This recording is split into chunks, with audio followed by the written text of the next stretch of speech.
Colin, since I've been a pre-teenager, the question that keeps me very disturbed is the oldest question about why is there something rather than nothing. I think most people ask that. They think they're the only ones who've thought about it, and then they find out this has been a perennial question in philosophy, that it doesn't go to the question of God or no God. It goes much deeper than that. It goes to the almost illogical feeling that there should be anything at all, that when you think about it.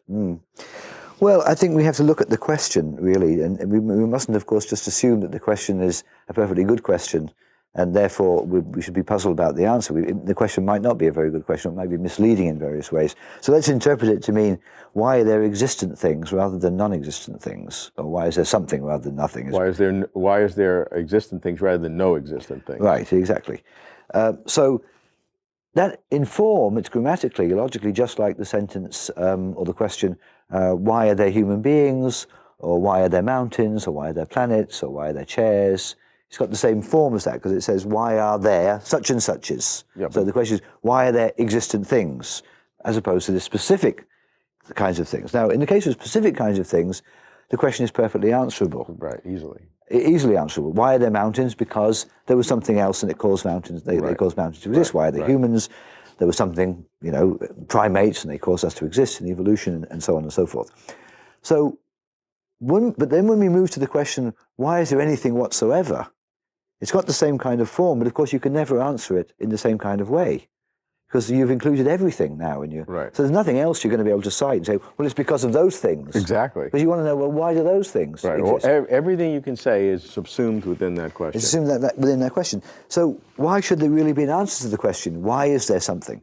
Because it seems like it's inviting the answer to it, because there are such and suches, and those such and suches cause those things to exist. But since the question precludes that in its very formulation, it seems to not be possible to answer it. It's logically not possible for there to be anything which explains why everything which exists exists. Right. So there couldn't be an answer to the question, why does everything which exists exist in full generality? Now I can reformulate the question in a slightly different way, which is it true of every concrete thing that it exists contingently or necessarily? Take any concrete thing there is. See, the question, if you ask about abstract things exist necessarily. So that if you ask, well, why do they exist? Well, they just exist necessarily. Take any concrete thing. Why does that exist? Well, the answer really is, it just exists contingently. There's no necessity to its existing, because it's a concrete thing. So it just exists contingently, and there's no explanation of its existing, and that's fine. But there couldn't be an explanation of its existing, given the nature of the question. The question rules that out. So the question itself makes the question unanswerable. Something has to exist without explanation.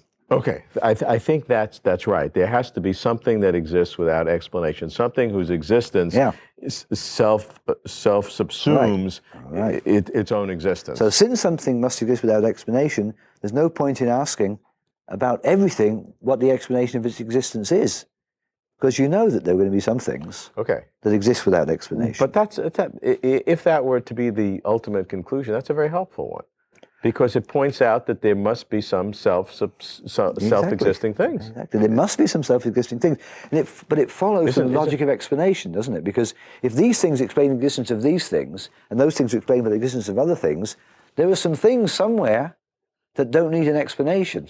And those are the things that exist without explanation, just the way things are. Now, you divided the nature of all reality into concrete things and abstract things. Yeah. And how significant is that in this argument? Well, it's just because, you see, sometimes when that question is raised, why is there something rather than nothing, it seems to suggest there might be a world in which absolutely nothing exists, including numbers, including logic. Right. And that's much harder to understand.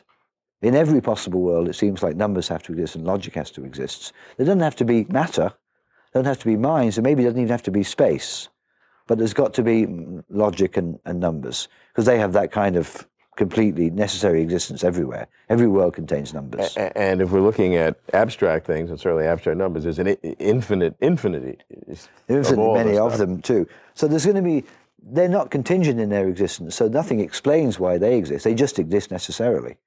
It's only the things which exist contingently where there's this question, well, why do they exist? And contingent things are concrete things. And concrete They're things, concrete things. concrete things are also, it doesn't have to be concrete like matter. It can be concrete Like minds. like gods or anything. Like gods all too. That, all exactly. that is- Anything outside the realm of the numbers and the logical objects. Right. Anything So what like we're that. saying is that of the concrete, if we agree that abstract objects necessarily exist, Right. so they're sort of off the table. Yeah, they're off the table. Okay, so now we're dealing with concrete things. Right. All concrete things of any kinds are all contingent. It might have been the case that not a single concrete That's object That's right. existed. That's right. So there might have been nothing. There In might that have been sense, nothing. there might have been nothing. And when you can't answer the question, why is there something, and always expect to get an answer to that, for the very reason that something has got to exist without an explanation, in order for some things to have an explanation for their existence.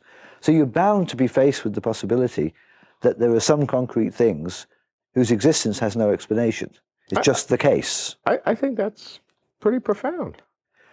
I think it's fairly profound. It's worth realizing. It's a bit like with laws, you see. If you take laws, some laws have got to be basic. So people think, well, take the non-basic laws. They're explained by the more basic laws. But eventually you get to the basic laws. They don't have any explanation in terms of more basic laws. They're just there. And that's it. So-called brute fact. They're just brute facts, yeah.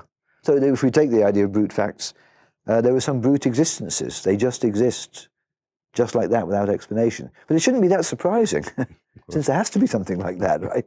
For anything to exist with an explanation, there got to be things existing without an explanation. So maybe the question isn't quite as awe-inspiring, and although it's interesting to go through the logic of it and figure out what's going on, but it's not something I think, you should sort of be up at night always worrying about this. It's just sort of, I think it's just something where if you analyze the question correctly and you see what the presuppositions are of the question, you see that what the answer has to be to it. Yeah, to me that doesn't take away from its power and its majesty. No, it doesn't, and there's something rather startling about the fact that some things just exist, and there's no accounting for that. They simply do exist. And they could be even particles that just exist.